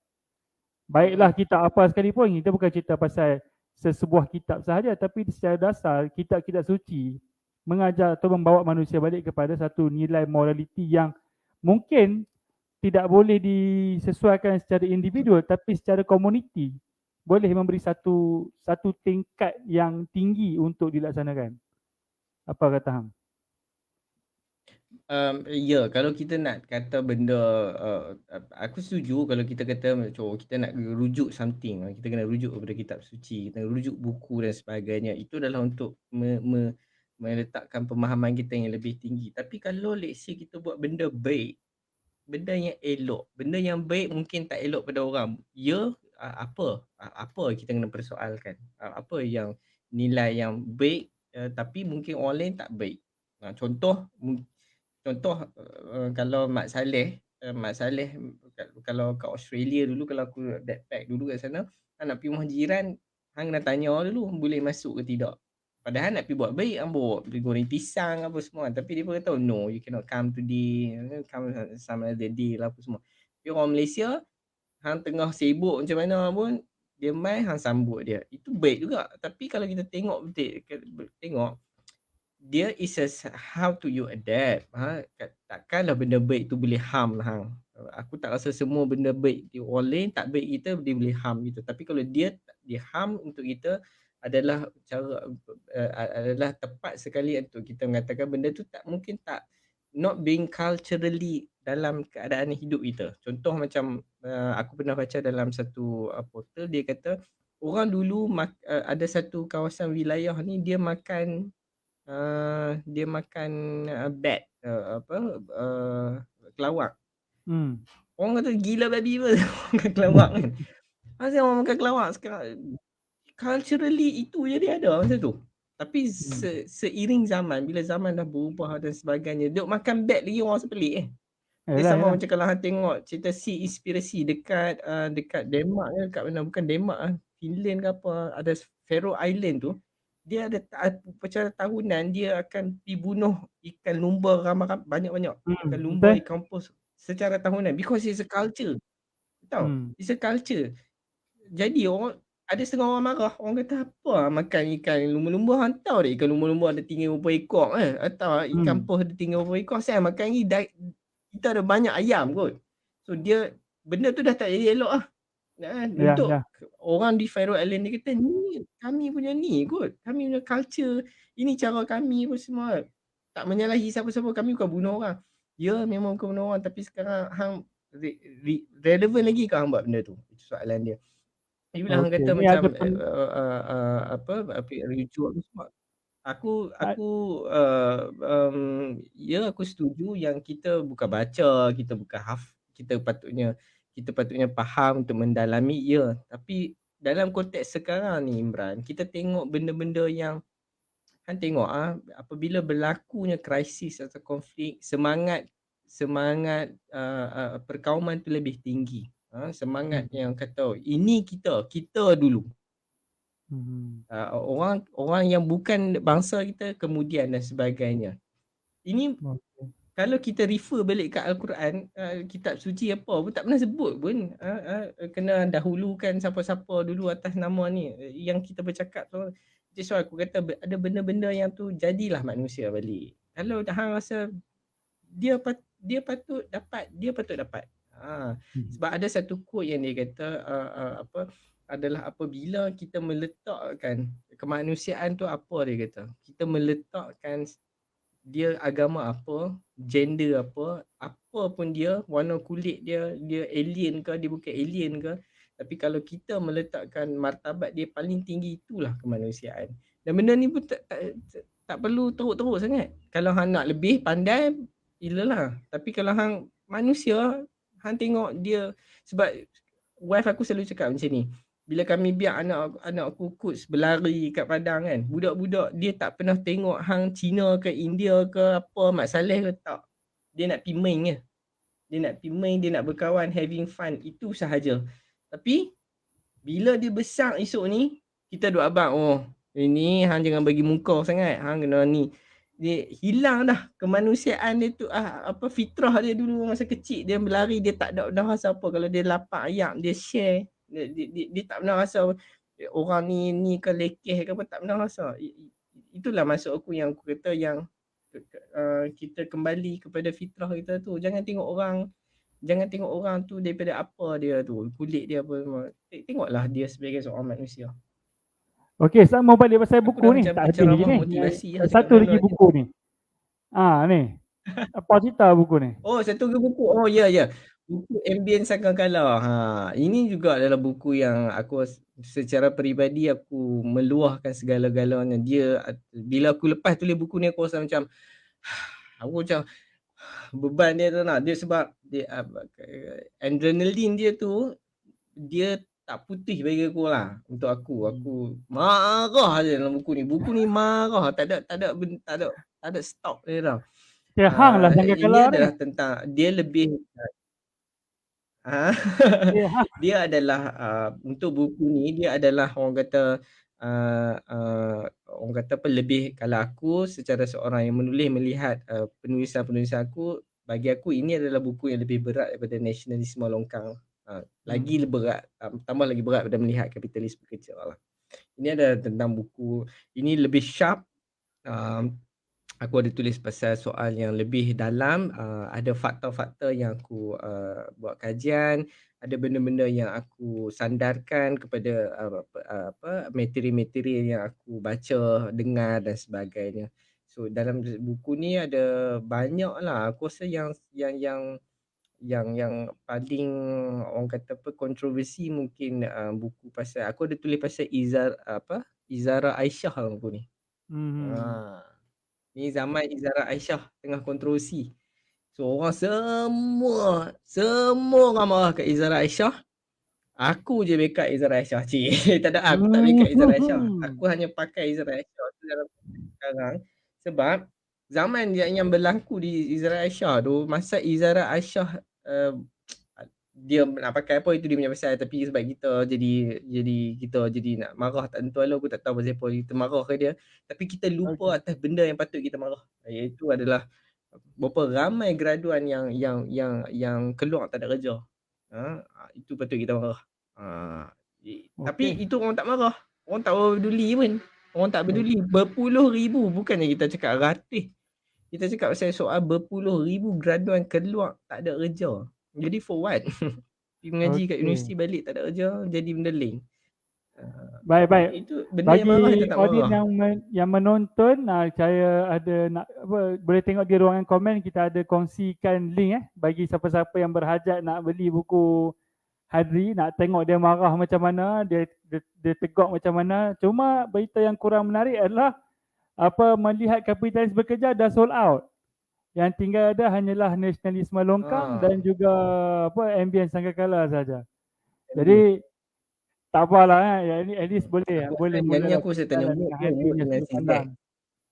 Ya? Dia pun tak mau lah kot. Okey, tak apa. Saya tanya mood dengan CZ.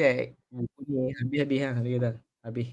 CZ dengan mood. Okay, so ni, masuk ke bahagian yang seterusnya nak tanya ni. Dalam buku Nasionalisme Longkang, pernah ataupun ada disebut tentang satu petikan lari dok datang ni. Okey. Ni ada satu petikan dalam muka surat 42, ya, muka surat 42 tajuk Mutant Secularisme. Dituliskan di situ, andai sekularisme hanya dilihat dari skop politik suku, agama suku atau mengasingkan agama dalam aktiviti harian dalam kehidupan seperti berpolitik, sosial, ekonomi dan sebagainya, umat Islam, terutama Melayu Islam, perlu duduk seketika dan beristighfar sebanyak mungkin. Ini kerana sejak berkurun lamanya Melayu Islam di Malaysia tanpa menyedari sudah berabad-abad lama mengaplikasi sekularisme dalam kehidupan seharian mereka. Bab sekularisme ni kalau kata orang Melayu Islam ni benda yang paling tak mau sekali lah. Tapi hang mengargue, menghujah bahawa ini sudah berlaku sejak sekian lama.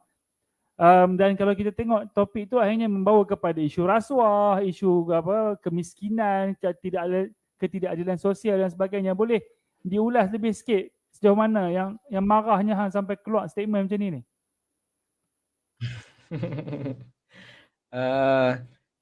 Sebab selalunya kita ni lagi suka nak dengar ustaz bercakap. Bila ustaz bercakap, tak semualah bercakap, tapi kebanyakannya yang bercakap. Dan ini bukan aku bercakap ni, ini aku yang berdengar. Aku yang berdengar. Kalau 10 ustaz, mungkin 8 orang akan cakap benda yang sama. Dia kata sekularisme ni nanti tengok jadi macam mana Turki zaman Atatürk tu. Dia akan always refer dekat Atatürk.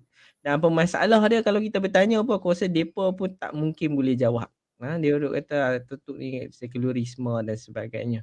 Sebab kita tak boleh letak, dia kata agama suku ni suku kan. Sebenarnya kalau yang aku tulis kat dalam ni, kalau kita betul-betul lah contoh tak tolak sekularisme, aku kata sebenarnya kita dah sekular lama. Sebab apa? Sebab apa yang kejadian yang berlaku, contohnya rasuah yang aku tulis dalam cerita nasionalisme longkang, berpuluh juta rasuah berlaku, yang skandal-skandal corruptions berlaku, kita tak pernah ambil tahu pun. Walhal kita kata kita agama dah cukup lengkap. Padahal agama kata apa? Agama kata agama Islam lah. Ini merujuk kepada apa yang selalu orang Islam cakap. Tapi orang Islam selalu cakap agama dia dah lengkap, daripada berak pun dah cerita pasal berak, apatah lagi pasal politik ya. Tetapi bila berlaku rasuah, bila berlaku penyelewengan, bila berlaku kecurangan dalam administrasi negara yang melibatkan keseluruhan manusia yang hidup dalam negeri tu, kita ada 20 juta orang impact, nobody give a shit pun. Makna kata kita dah sekular lah, kita dah meletak suku, kita tak praktis pun agama tu. Kalau kita betul-betul kata kita menolak sekularisme lah. Sebab tak payah cakap pasal dalam buku ni yang aku tulis pasal skandal tabung haji dan sebagainya. Kalau kita tengok sekarang yang paling hot is Pandora Papers. Malaysia tangga ke-5 kot, ada berapa ramai orang kaya, ahli politik, kaum-kaum bangsawan dan sebagainya yang terlibat dalam Pandora Papers. Siapa yang duk bercakap pasal Pandora Papers? Cuma tengok kat dalam Facebook, siapa bercakap? Tak ada sangat lah. Tetapi katalah Kak KM tu duk menari tertonggek-tonggek, nak rasa semua orang akan bercakap pun. Semua orang akan bercakap pasal soal moral dan sebagainya, soal ini dan soal hukum agama, soal dosa pahala, soal sajak lari sampai semua orang akan bercakap pasal. Tapi bila mai Pandora Papers, ada orang-orang kita, orang-orang kaya kita, orang-orang politik kita yang bayar cukai, dia pakai tax angel lah, tax heaven tu, bayar tax sikit, simpan duit berjuta-juta duit yang boleh lead kepada rasuah, boleh lead macam-macam, boleh beli demokrasi, boleh beli hang punya dasar-dasar polisi dan sebagainya. Tak ada siapa peduli. Tak ada siapa pun yang rasa macam benda ni impact dia. Sebenarnya dia impact kebanyakan benda yang kita sendiri pun tak nampak. Dan kenapa kita persoal benda ni? Sebab aku cakap tadi lah, sebab dia melibatkan hidup hang, dia melibatkan nasib takdir hidup hang. Orang ni ada duit, dia boleh buat macam-macam lah. Hampa tengok cerita macam-macam Elysium, hampa tengok Kingsman, hampa tengok yang Jennifer Lawrence berlakon tu, cerita Mockingbird dan sebagainya. sekarang pun tengok Squid Game, benda-benda ni kan duk cerita benda ni. Siapa yang benda ni dia secara metafor je. Orang dah cerita dah benda ni. Apa susah sangat kita nak faham. Dan kita bila kita lajakkan sikit pembacaan, bukanlah aku suruh kita khatam ke apa, tak, cuba baca, fikir apa dia pun dah buat pada kita. Esoklah katalah jadi run-up Malaysia ni, siapa yang akan bersama kita? Tak ada siapa. Orang-orang yang duk mengemis hang punya undi tu takkan bersama hang. Dia akan pergi duduk di Elysium. Selamatkan diri Dia tu tak lah. akan peduli dengan hang. Jadi that's why hang kena peduli apa nak jadi dengan hang. Itu bagi aku lah. Tapi kalau hang rasa macam tak payahlah, kita hidup kita then tak apa. Itu aku So, boleh dah okey hormat. dah, dia tak kacau kita kan tuan. Kita pun dah boleh keluar, boleh balik negeri dah, boleh balik kampung dan sebagainya. Then it's fine. Then we do not have to talk about. Don't ever talk about politics because we are not so serious about it, because we don't know how these fuckers dia apa dia boleh buat dengan hidup hang tu. Okey, tak apa, kita move on lagi. Marah tu ni. Okey, kita pergi balik pada ni memang dalam tengah orang podcast ni. Okey, ni cerita ni bila kita cerita tentang apa, aku suka tarik balik kepada apa tu namanya, nilai lah kan. I think orang pasal kot daripada awal aku suka bawa pada nilai, bawa balik pada apa, spiritual dan sebagainya. Sebab aku percaya benda tu. Aku percaya bahawa manusia harus faham apa Tuhan dia nak daripada dia, supaya dia boleh hidup dengan cara yang benar, mengikut apa yang Tuhan dia jelaskan menerusi kitab suci. Jadi soalan aku yang seterusnya adalah kan, melihat kepada segala yang berlaku dalam keadaan masyarakat ni, dan aku rasa daripada tadi kita dah cerita tentang macam mana manusia boleh menguasai kehidupan manusia lain. Sejauh mana satu-satu orang tadi kerana kuasa, pangkat, tahta yang dia ada tu boleh menyebabkan dia memilih untuk siapa yang dia nak tolong, siapa yang dia tak tolong, siapa yang nak benci, siapa yang nak suka. Dan hari ni kita dapat tengok, kalau soalan aku adalah, Tuhan ni kat mana sebenarnya dalam kehidupan masyarakat kita ni? Letaknya di mana? kan. Termasuklah ajarannya sekali kan, Tuhan dan ajarannya tu letaknya di mana? Aku kena berbalik kepada benda ni, kepada buku yang aku baca. Sebab apa? Sebab dia tidaklah menjawab semua persoalan, tetapi dia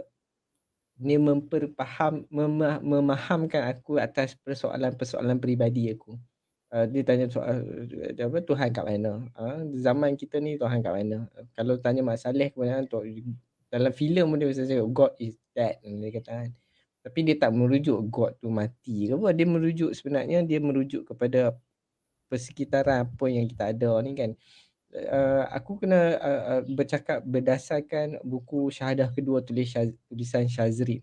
Ni kawan aku ni, saudara Syazrin Muhammad. Dia tulis buku ni sangat kontroversi. Lately ni ramai orang cakap pasal benda-benda ni. Tuhan kat mana yang dalam persekitaran kita ni. Kita ni ada banyak dah. Dulu dekat office aku pernah bergaduh benda ni. Bukanlah bergaduh macam sesi berdebat makan tengah hari tau. Tanya orang ni, Tuhan kat mana? Kawan ni pun jawab, Tuhan kat hati, kan? Salah, Tuhan ni tak wujud sebelum ada lah apa benda dia, jadi kompleks tau. Aku cakap aku tak peduli Tuhan kat mana. Dia ada tangan ke, dia kaki ke, dia tak ada apa pun, aku tak peduli. Kan? Yang aku peduli adalah apa yang kita nak buat sebenarnya. Itu masa aku belum baca buku apa-apa. Aku pun tak baca buku agama ni, berat sangat. Jadi bila aku dapat baca buku Syazrin ni orang latar belakang daripada mengaji agama pun bagus apa semua kan. Jadi bila aku baca selami, dan dia kata apa, sebenarnya yang perlu kita lakukan adalah bukan kita debatkan adalah bukan Tuhan itu di mana. Sebaliknya adalah apa yang sebenarnya Tuhan suruh buat, iaitu membuat kerja-kerja kemanusiaan. Itu je. Kalau kita nak meletakkan sebenarnya Tuhan tu adalah melalui kerja-kerja kebaikan yang kita buat. Itu Tuhan ada. Kalau kita kata Tuhan Maha Adil, adakah kita berlaku adil kepada pekerja-pekerja imigran? Kalau kita telah membuktikan bahawasanya sifat-sifat Tuhan tu ada, keadilan. Kalau kita adalah orang yang berkasih sayang, Tuhan tu kasih sayang, kita kata mengampunkan dosa orang dan sebagainya. Kita berbalik kepada balik kepada asal kita. Adakah kita berkasih sayang dengan saudara-saudara yang bukan seagama kita? Adakah kita tidak membenci mereka atas nama mereka tu, memahami agama lain atau memilih untuk bergender lain? Adakah kita menghormati? Tuhan itu adalah maha menghormati orang. Kembali juga kepada apa yang kita lakukan pada hari ini. Pendek kata, apa yang kita kata sifat 20 ke, apa benda ke yang orang duk cerita sebab berat ni adalah kembali kepada apa yang kita buat. Dan sekiranya benda-benda itu yang kita buat hari-hari adalah itulah pembuktiannya adanya Tuhan. Dan yang kita perlu persoalkan adalah bukan yang kita meyakinkan agama apa. Tuhan kita ni macam mana dan sebagainya ni. Paling utama adalah kerja Tuhan tu kita buat atau tidak. Ini benda yang kalau nak syok, aku selalu tanya Syazrin selalu explain. Dia macam very Nanti metaphor, kita kena panggil lah. very Nanti aku kena panggil lagi. gitu Panggil kan. panggil Syazrin duduk sekali. Time tu kita sembang. Dia kita macam pandang. ini deep macam deep. Tapi sebenarnya aku rasa dia tak deep pun. Dia benda yang itu sebab dia kata macam kenapa Syazrin kata kenapa dia letak syahadah kedua. Sebab kita hanya meletak nama Tuhan tu dulu first. Kita duk zikir, kita duk hafal Tuhan tu. Tapi yang kedua adalah Muhammad tu, pesuruh Tuhan tu adalah benda yang kita tak buat. Kita tertinggal, kita pinggirkan. Muhammad itu pesuruh Tuhan. Itu sahaja. Apa? Pesuruh apa? Untuk nabi-nabi, orang buat ini kan. Bukan kata Nabi sahaja, banyak lagi orang-orang banyak buat kerja-kerja yang untuk membangunkan tamadun manusia, untuk bagi sistem hidup manusia tu lebih baik, untuk jadikan dunia ni dunia ini adalah lebih baik. Ada orang bercita-cita untuk seret syurga tu jatuh ke bumi. At least walaupun syurga di bumi tak sama macam syurga nanti, at least kita dah merasai dah sedikit kemanisan berhidup sosial. Sebab manusia ni memang secara lahiriah dia, kita tak hidup seorang, kita hidup bersaudara. Dan cuba bayangkan kalau hari ni orang duk bercakap tentang perkauman, orang bercakap pasal soal orang kata ada rasa gundah dengan bangsa-bangsa ini. Cuba bayangkan satu hari nanti kalau bergaduh ke apa, kita wishes kita tak mau lah benda-benda tu kan. Kita segamak ke tengok jiran kita yang berbangsa lain yang buat baik kat kita, tapi kita tengok gamak ke disebabkan satu sentimen perkauman tu, kita gamak tengok bangsa kita masuk rumah dia, geledah rumah dia, pukul dia ke, gamak ke benda tu. Ini benda-benda yang orang kata kita tengok, kalau iyalah kita mengaku yang Tuhan itu ada, melalui apa? Bukan melalui sembahyang kita, bukan melalui puasa. Dia adalah paling utama adalah benda apa yang Tuhan suruh buat, itu kerja-kerja kemanusiaan, kerja-kerja kebaikan, kerja-kerja yang membuatkan bahawa dunia ini sebenarnya ada harapannya. Tak. I mean, aku ada satu persetujuan yang penting dengan hang kat situ sebab satu benda tentang buku Syazrin Syahadah kedua tu pun memang membahaskan tentang peranan elemen kedua dalam syahadah, iaitu Rasul tadi, Nabi Muhammad tadilah. Kalau hang setuju tak kalau aku kata hari ni kita kalau ikut tujuan hidup dalam Quran tu dah cakap direct dah, Allah kata untuk mengabdi kepada dia. Tu pengabdian tadi, kalau macam mana cara nak mengabdi, hang belajarlah macam cara Nabi buat. Dan soalan sekarang macam hang kata tadi, Nabi buat apa? Kan? Setuju tak kalau aku kata hari ni, Nabi ni, Rasul lah, tak kisahlah kot mana pun, dia buat satu je kerja, iaitu menyelamatkan manusia. Setuju tak? Macam mana putus-putus tadi? Apa dia? Setuju atau tidak? Sorry, putus-putus tadi. Setuju tak kalau aku kata hari ni, kalau kita nak tengok tadi kan, kalau kita kata hari ni, apa tujuan hidup manusia tadi? Tujuannya untuk, kalau ikut dalam Quran kata, untuk mengabdi kepada dia. Macam mana cara nak mengabdi? Kita tak tahu. Kita tak tahu dengan clear. Melainkan kita tengok kepada yang elemen kedua dalam syahadah tadi, cerita tentang Nabi ataupun Rasul tadi.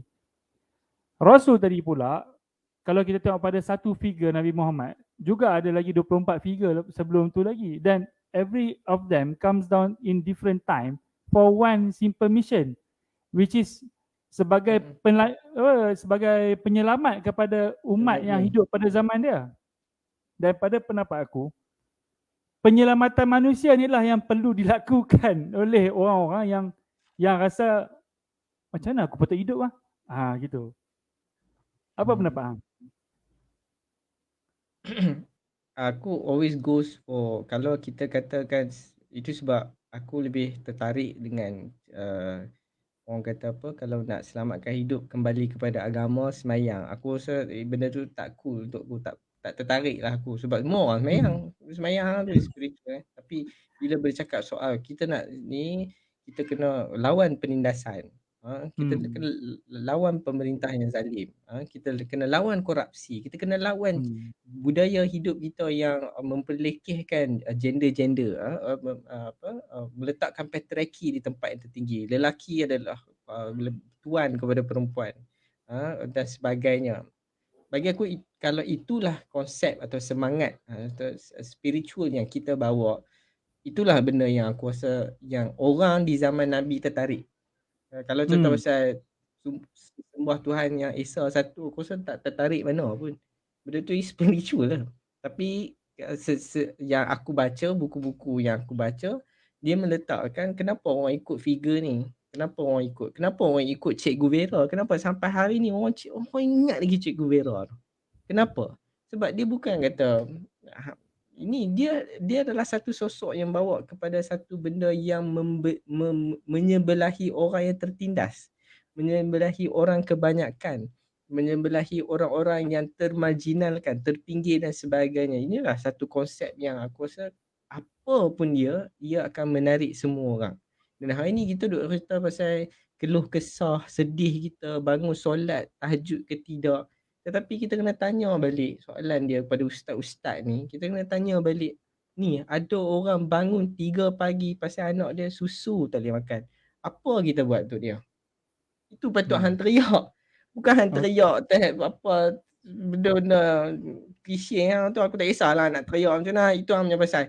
Tapi kita, kalau kita rasa kita boleh makan hari ni, ada orang tak boleh makan, kita patut teriak. Ada orang boleh hantar anak pergi sekolah, tapi ada orang tak boleh pergi hantar anak pergi sekolah. Kita patut teriak. Kita patut teriak. Kenapa budak ni umur 18 tak masuk mengaji universiti? Kenapa dia kena kerja? Pasal apa? Rumah dia kat mana? Hidup dia macam mana? Itu patut teriak. Pasal apa tak teriak? Pasal apa benda tu tak buat untuk kita? Pasal apa dalam kuliah, dalam ini aku tak spesifik kepada semua agama, aku spesifik kepada apa yang aku nampak. Kenapa kat kutubah, kenapa dekat ceramah-ceramah, kalau nak berdoa je, berdoa kepada orang kaya? Kenapa tak ada untuk menyebelahi orang miskin? Bukankah Nabi yang hang duk sanjung tu, yang kata hang rindu sampai teriak-teriak tu adalah menyebelahi orang yang miskin, orang yang tertindas dalam sistem, orang-orang yang terkebelakang hanya kerana status sosial dia. Kenapa tak ada doa macam tu? Kenapa kena kita angkat tangan untuk harap, oh Tuhan belalah pemimpin aku ni, Tuhan bagilah dia apa benda apa jadah ni. Tapi kenapa tak minta benda-benda macam ni?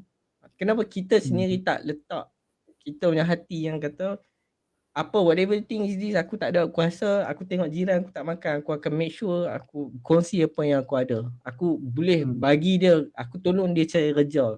Contoh, sebagai contoh. Aku tolong anak dia pergi sekolah. Apa-apalah benda-benda baik yang kita buat, mungkin tak bertahan, mungkin temporary sahaja, tapi bukankah itu yang hang kata hang rindu sangat Nabi yang selawat sampai pentas beribu-ribu hang boleh bayar, tapi kita melihat apa Nabi suruh buat tu kita tak buat kan. Aku tak mahu cakap pasal Nabi sangat sebab Nabi ni semua orang tahu kan, tapi kita tengok benda-benda macam tu lah, tengok benda-benda ramai lagi orang yang memang begitu khusus atau begitu orang kata konsisten dengan apa yang dibuat. Dr. Jane Goodall, orang yang bercakap pasal soal kemanusiaan, orang bercakap pasal soal-soal bagaimana duit boleh beli demokrasi, bagaimana duit boleh beli harta, bagaimana orang kaya di dunia boleh own separuh daripada kekayaan dunia. Apa yang kita boleh dapat daripada teks yang kita boleh buat? Kebuluran boleh tak ada. Orang semua budak boleh pergi sekolah. kita boleh bayar gaji yang bermaruah untuk orang-orang. Kenapa orang tak cakap pasal benda tu? Kenapa nak cakap soal aurat saja? Kenapa? Sebab itu je kita boleh cakap. Tahap tu je kita punya keimanan kita. Kalau tahap tu lah aku rasa macam rugi. Jadi Hang kalau kena fikir patah lebih balik sikit pada lah aku rasa. soalan Kita ni bercakap ni bukan Tuhan ni kena wujud ke kata tak kita wujud dalam yang kehidupan penting. kita? Tak, bukan macam kita yang penting. Masalahnya kenapa kita tak tengok benda tu? Itu je lah soalannya. So kesimpulannya Tuhan wujud ke tak wujud dalam kehidupan kita ni dalam sehari-hari? Kesimpulannya Tuhan wujud di dalam hati orang-orang yang merasakan Tuhan wujud je. Yang rasa ada Tuhan, dia ada Tuhan. Okey. Tak, Kalau dia sebenarnya aku rasa dia ingat tak, dengan dia satu statement buat hang benda ni tadi. tak Tuhan, dia Bila hang kata apa bila Nabi datang tadi dia dia mengubah sistem kehidupan masyarakat kan. Jadi yang kata yang menarik masyarakat tu lebih kepada perjuangan yang dilakukan. Sebab tu aku kata tadi kalau cerita pasal perjuangan tadi dah menyelamatkan manusia, kita tengok orang yang zaman-zaman yang hamba dah jadi hamba, yang mana sampai satu momen kan, apa aku rasa kalau kau patah balik, if we look at the orang kata apa, the similarity sejarah antara nabi-nabi yang besar-besar ni kan, kita ambillah Nabi Muhammad, ambillah Nabi Musa ke kan, ambillah Nabi apa pun, tapi sampai satu masa dalam perjalanan dia sebagai rasul tu, dia mesti keluar daripada tanah tempat dia duduk tu. Dan bila contoh Nabi Muhammad, dia keluar daripada Mekah, dia pergi Madinah dan dia establish satu governance kat situ yang give back the rights of the people accordingly. Tadi kita cerita macam tu lah. Itulah pendapat aku tentang penyelamatan masyarakat yang berlaku. I mean, adakah logik pada hang dengar aku cakap macam ni, hang rasa boleh pakai ke argument macam ni ataupun sudut pandang macam ni? Betul lah. Sebab apa lagi yang hang buat? Apa lagi yang hang takkan hang nak cakap pasal wujudnya Tuhan ataupun hang beragama tu hanyalah melalui ibadat hang je. Kenapa hang tak tengok daripada ibadat yang spiritual lah, maksud aku. Sepanjang ke puasa ke apa benda kan. Tapi kenapa kita tak tengok daripada segi nak selamatkan orang ni, nak bantu orang, bukan nak bantu orang bagi makan nasi, nak bagi kemas hidup orang, nak menyediakan aturan hidup yang lebih adil untuk semua orang.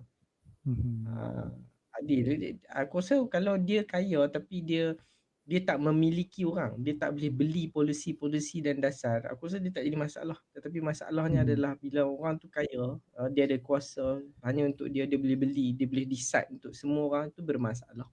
Okey. Jadi kalau hang kata beragama itu adalah untuk menyelamatkan orang-orang ni, ni kena bantu dan sebagainya, tolong dia, empower dia dah, itulah sebenarnya yang Tuhan suruh buat pun. Okey.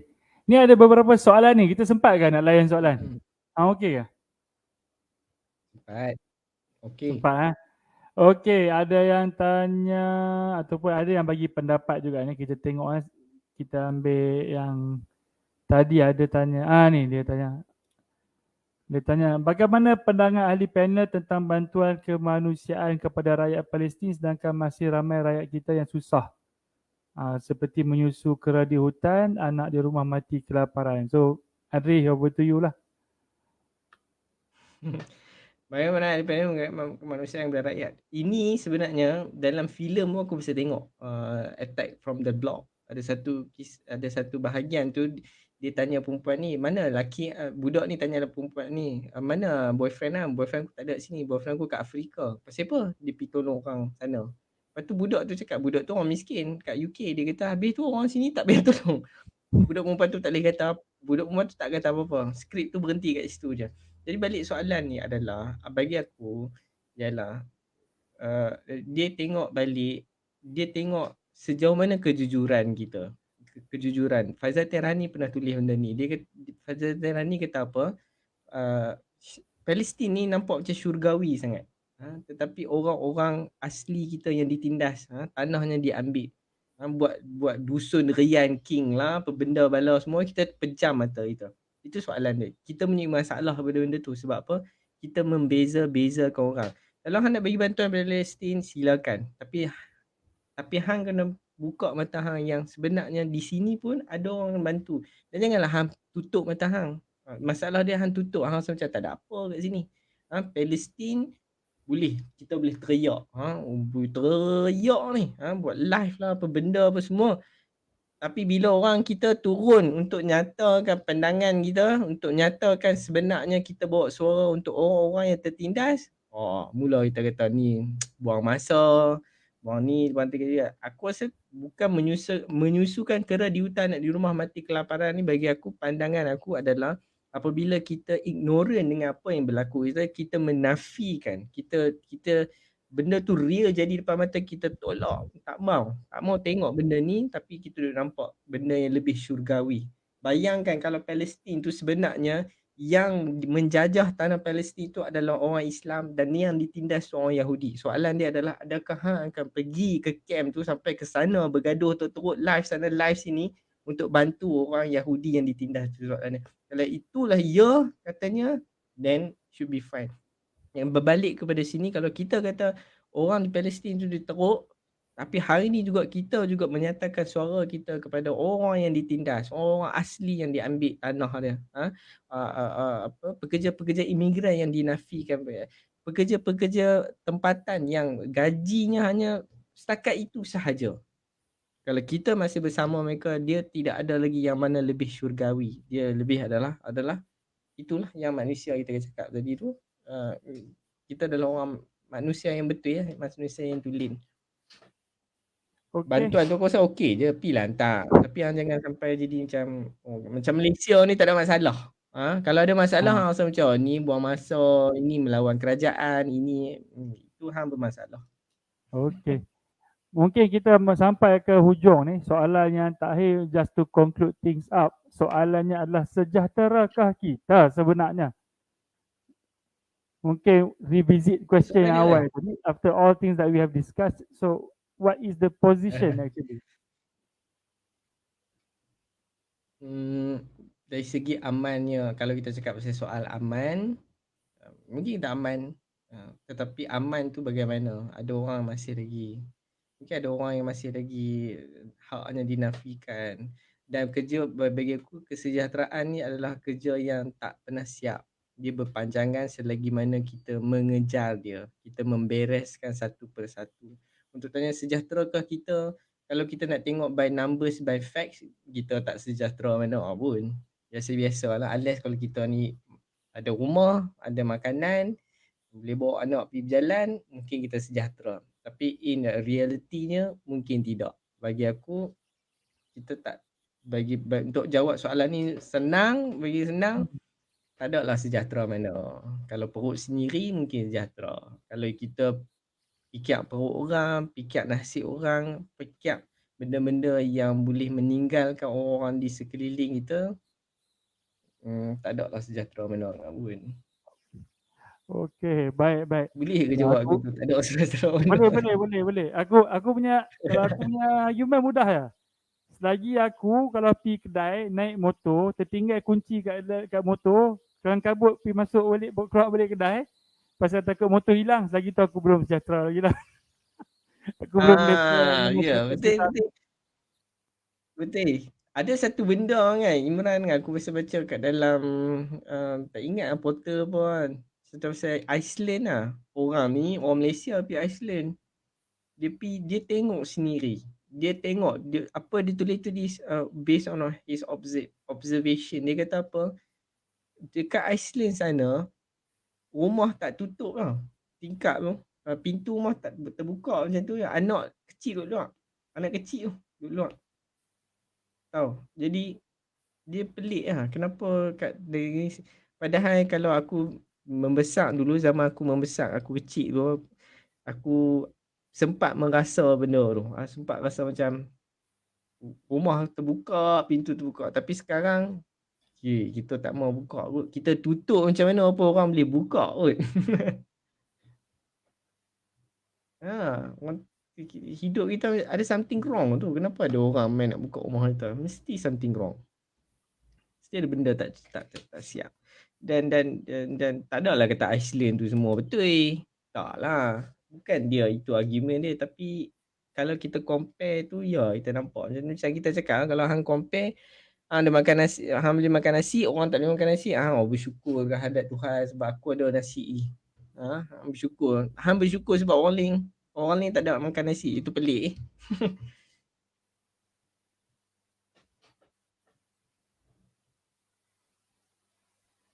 Tak dengar Imran.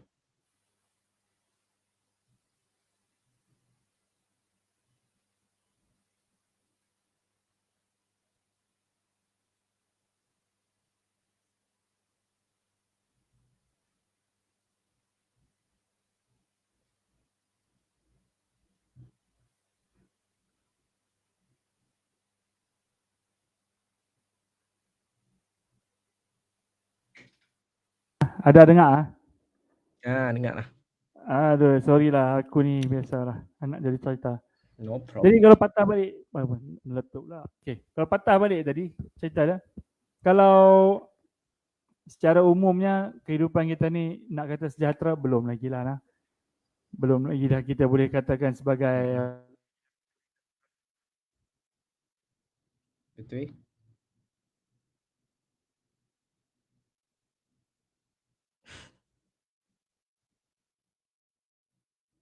Aku rasa macam tak dengar balik ke.